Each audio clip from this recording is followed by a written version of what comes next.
భారత రాష్ట్ర సమితి కార్యనిర్వాహక అధ్యక్షులు తెలంగాణ రాష్ట్ర తొలి ఐటీ శాఖ మంత్రులు శ్రీతులు కల్వకుంట్ల రామారావు గారి జన్మదినాన్ని పురస్కరించుకొని ఆర్ట్స్ కళాశాల సమీపంలో బీఆర్ఎస్వి ఆధ్వర్యంలో మొక్కను నాటి అదేవిధంగా కేకును కట్ చేసి వారికి మా అందరి తరపున మీ ద్వారా హృదయపూర్వకమైనటువంటి జన్మదిన శుభాకాంక్షలు తెలియజేస్తాం.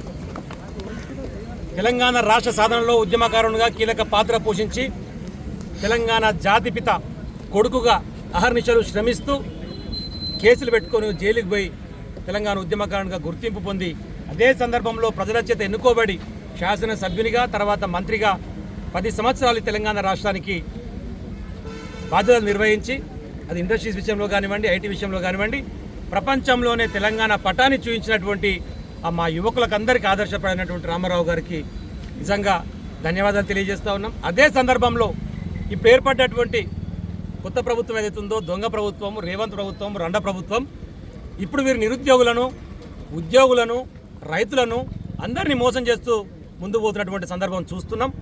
అసెంబ్లీలో కూడా రేపు బడ్జెట్ ప్రవేశపెట్టబోతా ఉన్నారు. మరి దాంట్లో ఏం చెప్పబోతారని కూడా ప్రజలందరూ కూడా ఎదురు చూస్తూ ఉన్నారు. ఇప్పటికే ఇచ్చినటువంటి 6 గ్యారంటీలలో 13 హామీలలో ఒక్కటి కూడా నెరవేర్చకుండా ఎందుకు వచ్చింది ఆ రోజు 420 హామీలు అని చెప్పేసి 420 హామీలు ఇచ్చినటువంటి ఈ రండ రేవంత్ రెడ్డి వాటిని ప్రయత్నం కోసం కూడా కనీసం ప్రజల కాడికి పోయి తీసుకుపోయే సంక్షేమ కార్యక్రమాల విషయంలో మాట్లాడకుండా 18 సార్లు ఢిల్లీకి పోయిండు. ఇప్పటివరకు కాన్స్టిట్యున్సీకి 18 సార్లు పోలేదు, కనీసం హైదరాబాద్ ఇచ్చిపెట్టి 18 సార్లు పోలేదు. ఏమైనా మూటలప్ప చెప్పాలని చెప్పేసి ఢిల్లీకి పోయి మూటలప్ప చెప్పొచ్చి పదవి కాపాడుకునేటువంటి ప్రయత్నంలో ప్రేమ ఉంది తప్ప తెలంగాణ ప్రజల మీద మాత్రం ప్రేమ లేదు. కాబట్టి నిరుద్యోగుల పక్షాన, యువకుల పక్షాన కేటీఆర్ గారి బర్త్డే సందర్భంగా మనందరం కూడా మరొకసారి ప్రతినబూని ఈ ప్రభుత్వాన్ని గద్దె దింపే వరకు కలిసికట్టుగా ముందుకు సాగాలి. ఇప్పటికే మనం చేసినటువంటి కృషి వల్ల గ్రూప్స్కి సంబంధించినటువంటి దాన్ని వాయిదా వేసిరు. డిఎస్సి కోసం అహర్నిశలు శ్రమిస్తున్నటువంటి మా వాళ్ళ కోసం 11,000 కాదు, ఎస్జిటి ప్రమోషన్స్ వస్తే 9,000 ఖాళీలు ఏర్పడ్డాయి. 20,000తో మెగా డిఎస్సి ఏమని చెప్పేసి మనం అడిగితే వెయ్యలేదు.